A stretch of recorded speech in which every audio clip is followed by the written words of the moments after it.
Hey, welcome back. This is Dr. Todd, and today we've been asked a lot of questions about pinched nerves. And pinched nerves a lot of times come from two different sources, either from disc. How many of you have heard of slip disc, bulging disc, herniated disc, or from stenosis, bones growing into the nerve? So people said, hey Todd, does chiropractic take care of that? And yes, emphatically, we do take care of that a lot here at Dab's Chiropractic. So today I'm going to talk to you a little bit about disc, the mechanism of a disc injury, and how we go about helping you out with that. So here we go. So Mike, if you can look over here, we got a great little picture of a herniated disc here. And obviously we have nerves, and these nerves go all over the body, right? And when they pinch on the plate, pinch on a nerve, they're going to cause problems here. So you can see this would be a normal disc here that's in between the vertebrae. Remember, discs are just shock absorbers. And then here we have one that's inflamed in that area, and it's causing pressure. It can cause pressure on the spinal cord itself and cause a number of problems and spread the pain up or down the spine. Or it can pinch on nerves as they exit and create problems. So when we're working on helping you with this problem, a lot of times what we work on chiropractically is, one, creating space. We try to create a vacuum so that disc can suck back in. Now the thing is, there are a lot of folks that you'll go to that say chiropractic adjustments aren't really good for the disc.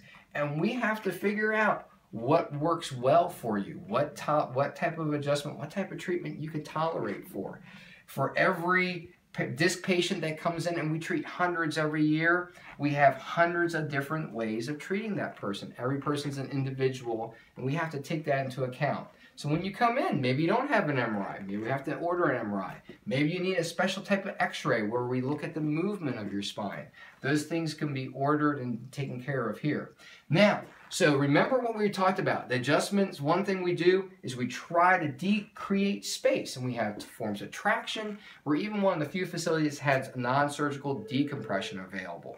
Now let me walk you over to the next chart. Now remember, those nerves, they go everywhere. And I'm talking today about the low back. But remember, most people come in here for lumbar nerve issues or cervical neck issues. And those go to the cervical, would give you arm pain and numbness. And remember, the low back, that's going to give you what we call sciatica a lot of times. It can present in different ways. So what we do is, remember, we're trying to create space for those nerves. But what also happens is those nerves are going through your muscles, right? And if those muscles are tight, they can create traction on you. They can create problems with you. So we also have to get those, we have to trace those nerves and get those muscles relaxed so you don't have those nerves constantly pulling on the problem. Then when we create space for the disc, relax the nerves, then we want to start fortifying your core, your muscles, to draw stress off of those compromised areas in your spine, in your neck, and your low back. And we have lots of great tools for that. One great tool that's coming up is we have recovery positions for your low back. So if you look through the exercises, you'll see some great recovery exercises. Hey, if you have any questions, feel free to reach out for us, and there's always available as a complimentary consult to see if you're a candidate for the great care we offer here. Good luck, and I wish you all a quick recovery. Take care.